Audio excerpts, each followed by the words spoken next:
Are you looking for tips on how to improve your IELTS speaking test score? If the answer is yes, you're in the right place.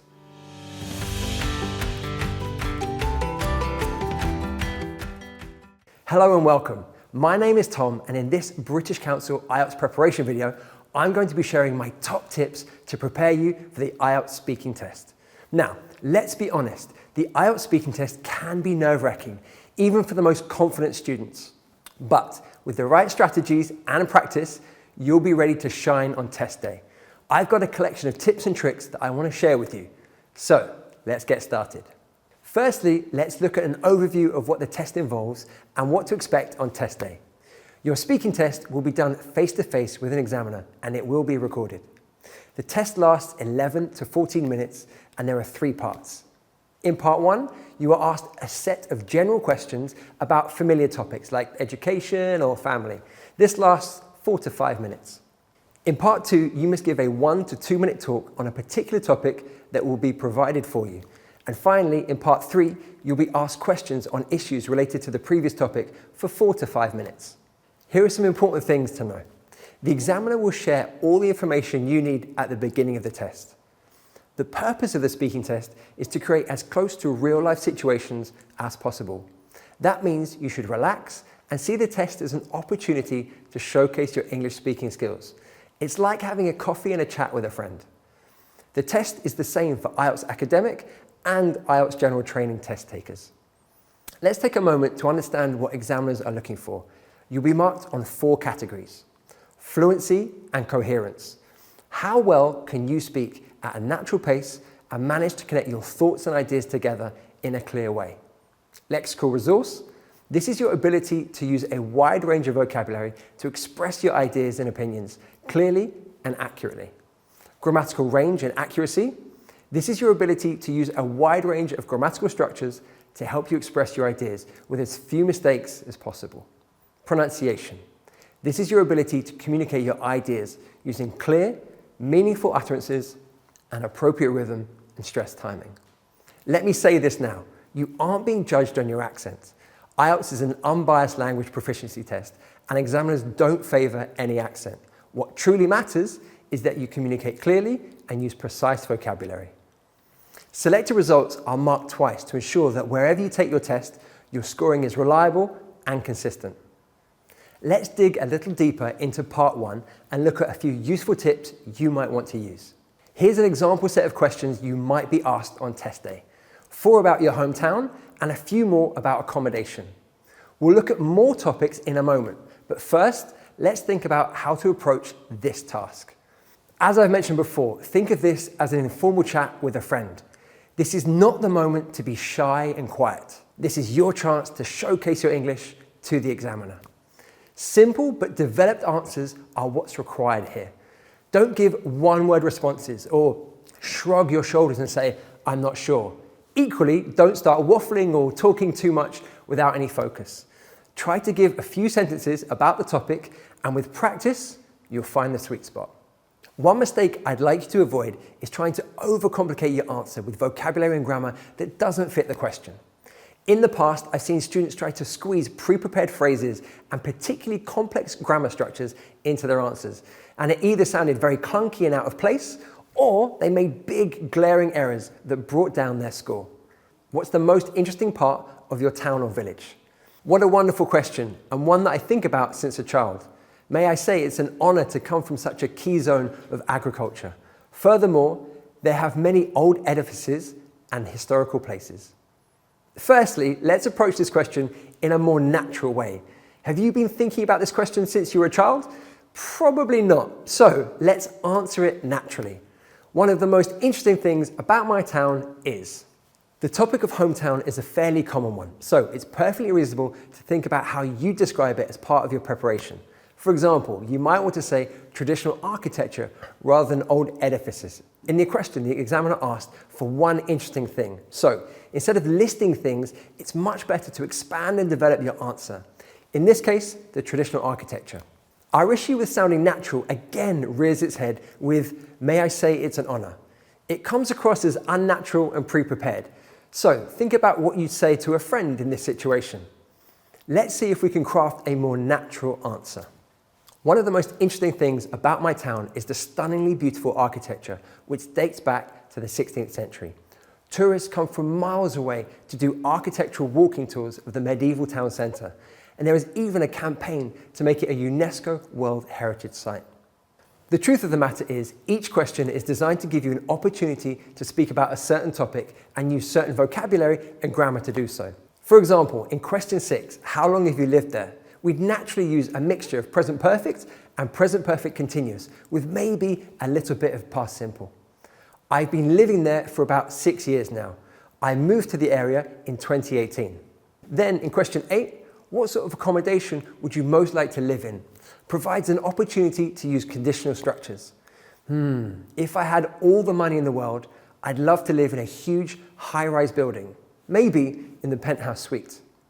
So don't panic and start cramming complex grammar in where it just doesn't belong. Relax and let the question guide the language you use in your answer. Right, here are a list of the possible topics you might be asked. Family, hobbies, work, studies, going out, hometown, computers, music, leisure time, daily routine, birthdays, names, flowers, gardens and parks, clothes, dictionaries, mobile phones, pets, TV, internet, weather, transport, friends, childhood, and newspapers. Now, an approach I recommend using to prepare for this task is to focus your effort on learning topic-specific vocabulary, so that if and when a topic comes up in the test, you'll have a bank of vocabulary ready at your disposal. For example, if we take leisure time, you might want to think about some verb-noun collocations for activities, like do yoga, do exercise, do karate, or go jogging, go swimming, go hiking, or play tennis, play football, play cricket.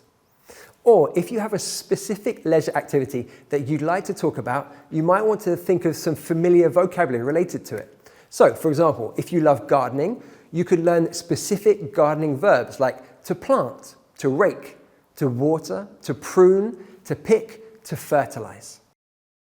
All right, let's move on to part 2. In part 2, you are given a task card and asked to speak about a topic for 1 to 2 minutes. The task card will look something like this. In order to speak for 1 to 2 minutes without interruption, you'll need to use your preparation time wisely. You'll get a minute, so briefly note down some ideas and make a clear plan for what you want to say. Let's look at this question in more detail. So, we have to describe something you own that is very important to you, and you must mention these 3 things. Where you got it from, how long you've had it, and what you use it for. Use the points on the task card as a springboard for your talk. You don't need to mention them all, but they can help you with some ideas for what you want to say.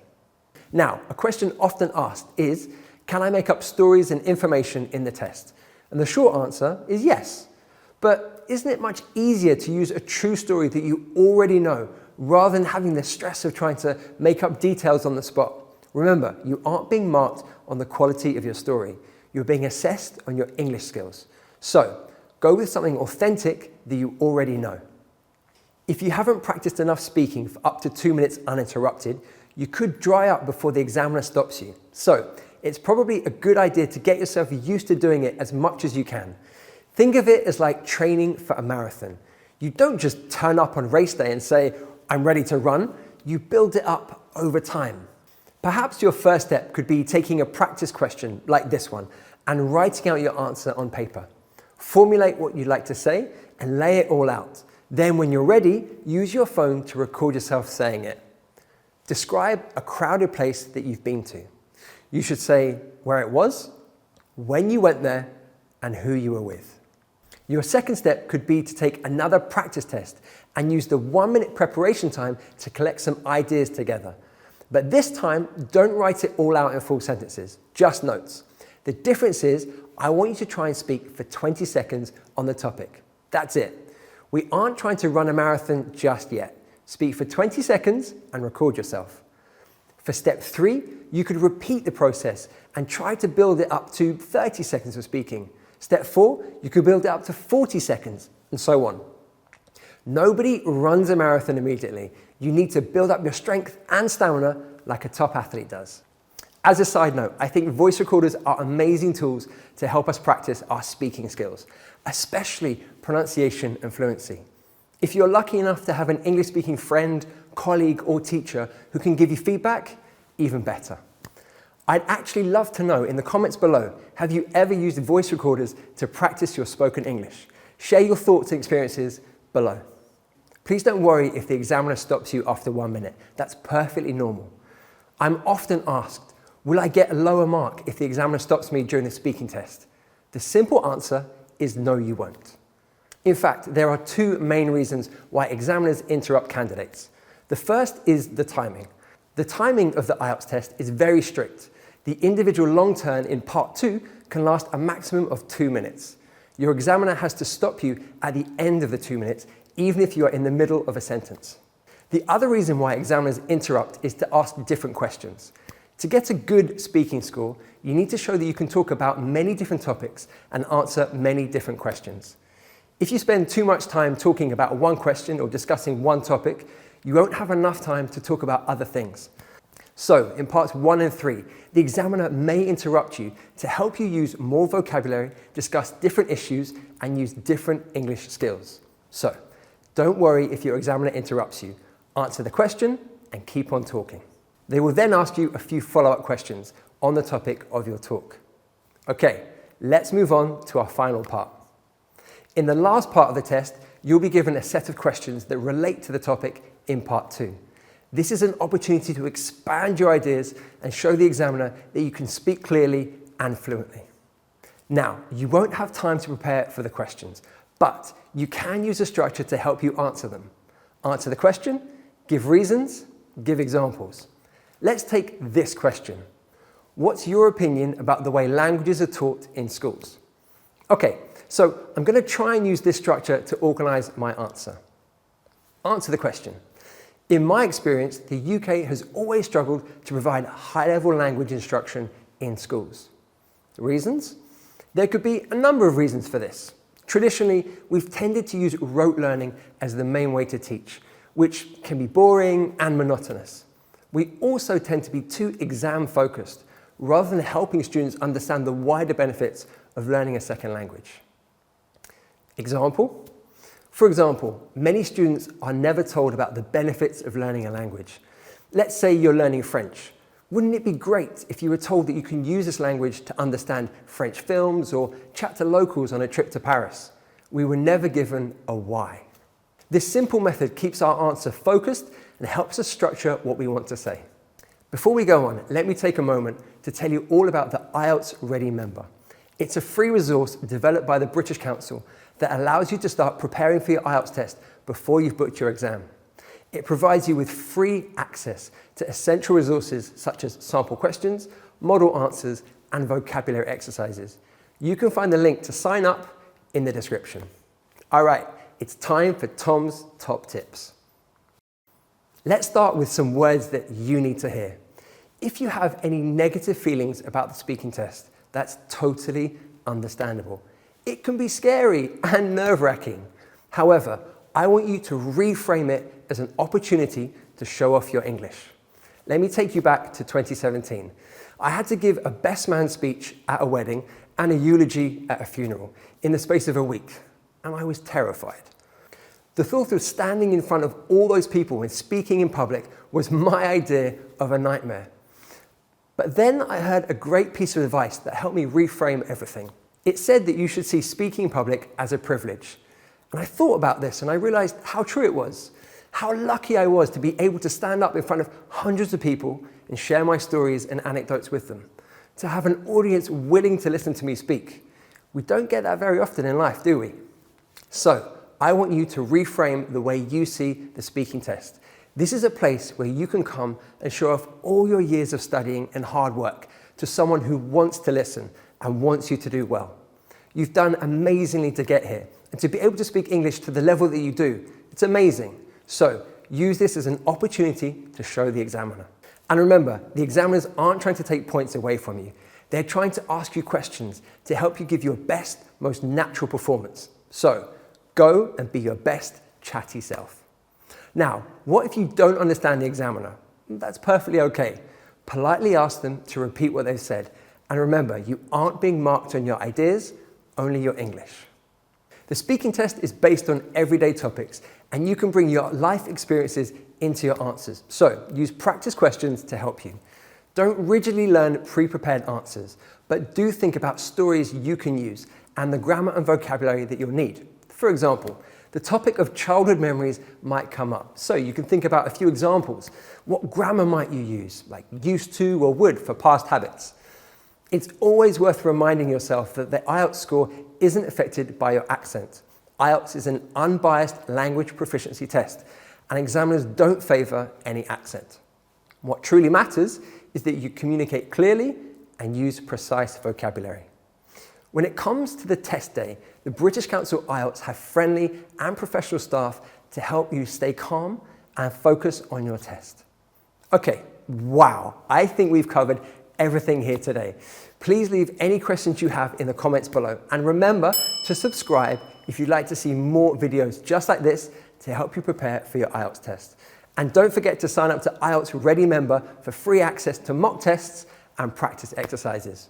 This is Tom saying goodbye.